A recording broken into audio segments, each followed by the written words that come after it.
বিসমিল্লাহির রহমানির রহিম। সংযুক্ত আরব আমিরাত প্রবাসী বাংলাদেশি ভাই ও বোনেরা, আসসালামু আলাইকুম। আপনারা সবাই বর্তমান অবস্থা সম্পর্কে যথেষ্ট অবগত আছেন। গতকাল আপনাদের উদ্দেশ্যে দূতাবাস থেকে আমরা দুটি বার্তা দিয়েছি আপনাদেরকে সতর্ক করার জন্য। এই বার্তাগুলোর মাধ্যমে অন্তত দুটি পরামর্শ আপনাদেরকে আমরা দেওয়ার চেষ্টা করেছি, যেগুলি সংক্ষেপে নিয়ে আবার পড়ছি। এক, সবাই নিরাপদ অবস্থানে থাকুন। নিতান্ত অতি জরুরি না হলে ঘর থেকে বের হবেন না।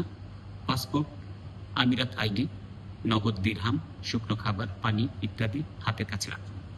কোনো জমায়েত করবেন না। আরব আমিরাত সরকারের নির্দেশ মেনে চলুন।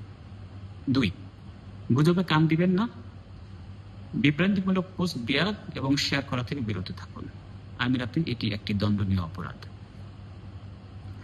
আমাদের দূতাবাস আগামীকাল সোমবার খোলা থাকবে। আমরা গতকালকের কথাই আবার বলছি, যে কাজটি আপনি আগামীকাল করবেন বলে পরিকল্পনা করেছিলেন, সেটি যদি 7 দিন বা 10 দিন পরে করলেও চলে, তাহলে আপনার আগামীকাল আসবার দরকার নেই।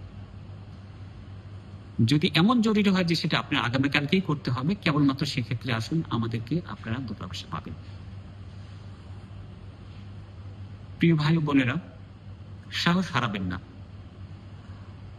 আপনাদের যে কোনো প্রয়োজনে আমাদের সাথে যোগাযোগ করুন। বাংলাদেশ সরকার এবং দূতাবাস ও কনসুলেটের সকল সদস্য আপনাদের পাশে আছে। আমিরাত সরকার এদেশে বসবাসরত সকল নাগরিকের নিরাপত্তার সকল ব্যবস্থা নিশ্চিত করছে। আপনারা সবাই সুস্থ থাকুন, ভালো থাকুন। খোদা হাফেজ।